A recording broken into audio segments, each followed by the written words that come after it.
دوسرا رکن ہے اللہ کی توحید، اللہ کی توحید، اور اس پر آپ جانتے ہیں کہ بے شمار دنیا میں ایسے لوگ موجود ہیں جو خدا کی وحدانیت کا انکار کرتے ہیں. وہ کہتے ہیں خدا نہیں ہے، ہم نہیں مانتے خدا کوئی نہیں. ایسے بہت لوگ ہیں آپ کو ملیں گے.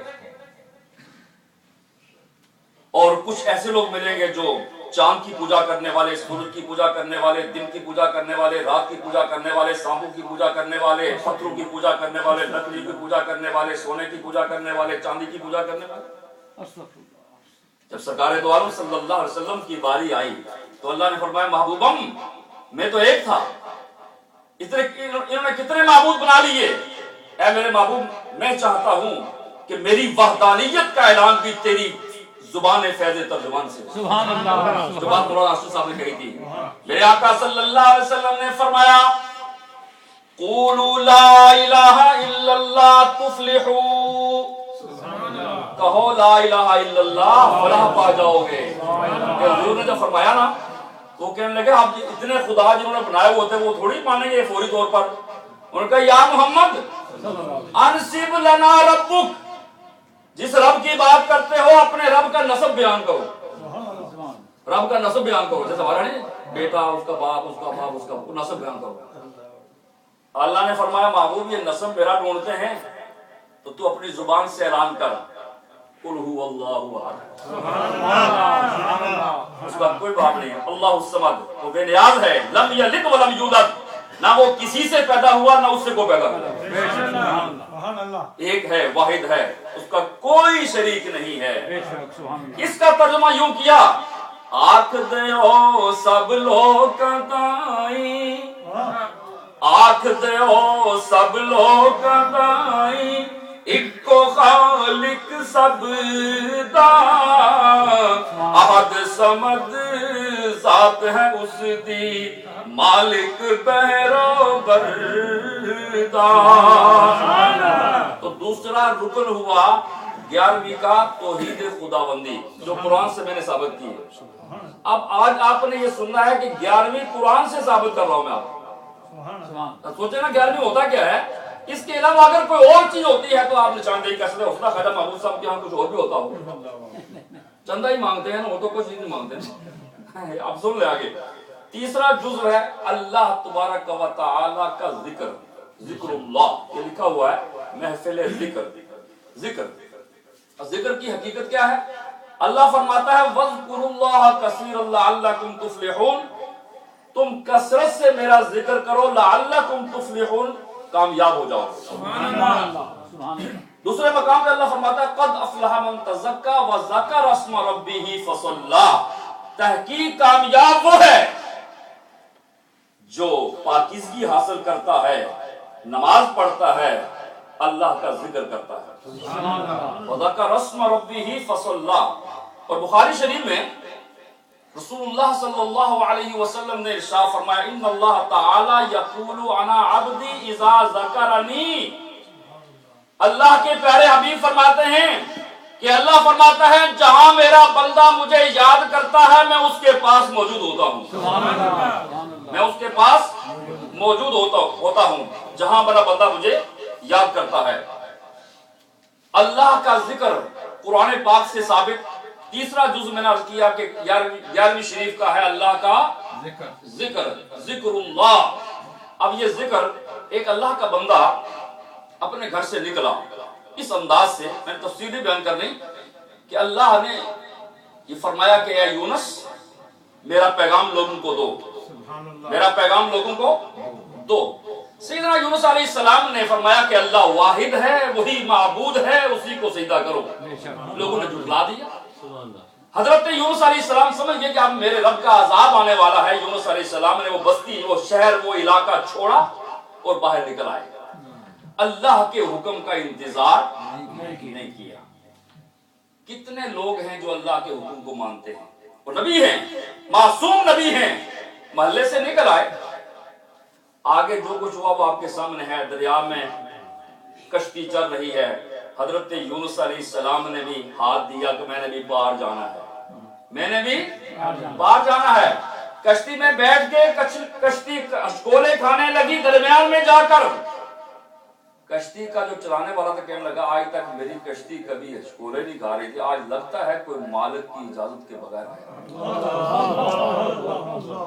اس زمانے کی کشتی چلانے والے لوگ بھی بڑے عقل مند ہوتے ہیں، اور یہ اصول ہے کوئی ایسا بندہ بیٹھا ہے جو مالک کی اجازت کے بغیر آیا ہے۔ ہم سب کا مالک کون ہے؟ بولو جو ہمارا مالک کون ہے؟ حقیقی مالک کون ہے؟ اللہ۔ رازق کون ہے؟ اولادیں دینے والا کون ہے؟ غم دور کرنے والا کون ہے؟ شفا دینے والا کون ہے؟ عبادت کے لائق کون ہے؟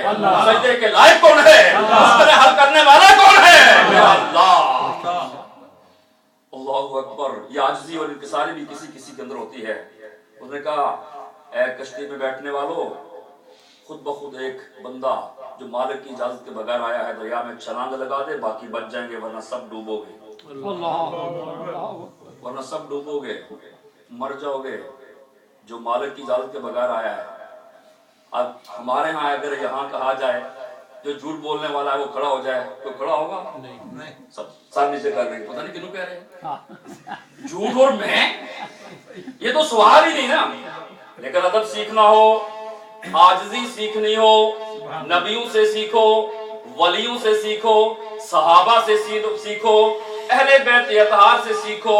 حضرت یونس جن کو جانتا کوئی نہیں تھا، آپ نے ہاتھ کھڑا کر دیا، فرمایا وہ مالک کی اجازت کے بغیر آنے والا میں ہوں۔ انہوں نے چہرہ دیکھا، کہنے لگا حضرت آپ خدا کا خوف کریں، آپ تو نہیں ہو سکتے، آپ تو بڑے شریف آدمی لگ رہے ہیں۔ میں نہیں، پتہ تھا نا، ہر بندے کو پتا ہے، اندر سے اندر بندہ گلٹی ہوتا ہے، ہر بندے کو پتا ہوتا ہے کہ میں نے کہاں کا، چاہے مولوی ہو، چاہے پیر ہو، چاہے نمازی اور حاجی ہو، ہر بندے کو پتا ہوتا ہے کہ اس نے کہاں کا غلطی کی ہوئی ہے۔ جبے کبے مارے بچائے ہوئے ہیں، اور یہ صدقہ ہے کملی والے آقا محمد عربی صلی اللہ علیہ وسلم کی تشریف آوری کا، ورنہ ہمارا تو وہ حشر ہوتا۔ پہلے زمانے کے لوگ گناہ کرتے تھے تو ان کے ماتھے پر لکھا جاتا تھا کہ یہ زانی جا رہا ہے، اس کے دروازے کے اوپر لکھا جاتا تھا کہ یہ چور ہے۔ اتنی رسوائی ہوتی تھی۔ جب کملی والے آقا آئے، اللہ نے فرمایا محبوبم اب میں ایسا نہیں کروں گا، ان کا پردہ رکھوں گا، اس لیے کہ ما کان اللہ لیعذبہم وانت فیہم، اے محبوب تو ان کے اندر موجود ہے، میں ہوں۔ اچھا آپ ہیں؟ نہیں، یقین نہیں آتا، نام ڈالو، لکھو، نام لکھے گئے، قرہ ڈالا گیا، 3 مرتبہ یونس علیہ السلام کا نام ہے۔ کہنے لگے حضرت اب مجبوری ہے، اب کوئی چارہ نہیں ہے، حضرت کو دریا میں ڈال دیا۔ اور جو ہی حضرت دریا میں گئے، پانی میں گئے، اللہ نے حکم فرمایا مچھلی جنتی ہے۔ یہ مچھلی کیا ہے؟ بہت سے جانور ہیں جو جنتی ہیں نسبت کی وجہ سے۔ مولانا سید افتخار الحسن شاہ صاحب کہا کرتے تھے بہت سے جانور جنہوں نے نہ نمازیں پڑھی، نہ زکاتیں دی، نہ ذکر کیا، نہ سخاوت کی، نہ حج کیے، وہ اچھی نسبت کی وجہ سے جنت میں چلے جائیں گے، اور بہت سے شیخ القرآن اور شیخ الحدیث علماء اور صوفیاء اور اولیاء اللہ انبیاء کی گستاخی کرنے کی وجہ سے جہنم میں چلے جائیں گے۔ یہ مچھلی بھی جنتی ہے۔ حضرت یونس علیہ السلام فرمایا مچھلی یہ تیری خوراک نہیں ہے، یہ میرا نبی ہے، یہ میری امانت ہے، اس کو ضائع نہیں کرنا، بس اندر لے لے۔ مچھلی نے اپنے اندر لے لیا۔ حضرت یونس علیہ السلام مچھلی کے پیٹ میں چلے گئے۔ 1 دن، 2 دن، 3 دن، کتنے دن؟ 40 روز حضرت یونس علیہ السلام مچھلی کے پیٹ میں کیا کرتے رہے؟ اللہ تعالیٰ کی عبادت کرتے رہے، اللہ کا ذکر کرتے رہے، جس ذکر کی میں بات کر رہا ہوں اللہ کا ذکر کرتے رہے۔ آخر وقت قریب آ گیا، حضرت سیدنا یونس علیہ السلام نے بارگاہ لم یزل میں عرض کیا مولا میں گناہ کا، مجھ سے غلطی سے ہی میں تیرے حکم کا انتظار نہیں کر سکا، اے مولا 40 دن ہو گیا مجھے معاف کر دے۔ حضرت سیدنا یونس علیہ السلام اللہ فرماتا ہے وَإِنَّ يُونُسَ لَمِنَ الْمُسَبِّحِينَ لَلَبِثَ فِي بَطْنِهِ إِلَى يَوْمِ يُبْعَثُونَ، اگر میرا یونس مچھلی کے پیٹ میں مجھے یاد نہ کرتا تو قیامت تک وہیں رہتا۔ ان مشکلوں سے حضرت یونس علیہ السلام کس وجہ سے نکلے؟ اللہ کے ذکر کی وجہ سے۔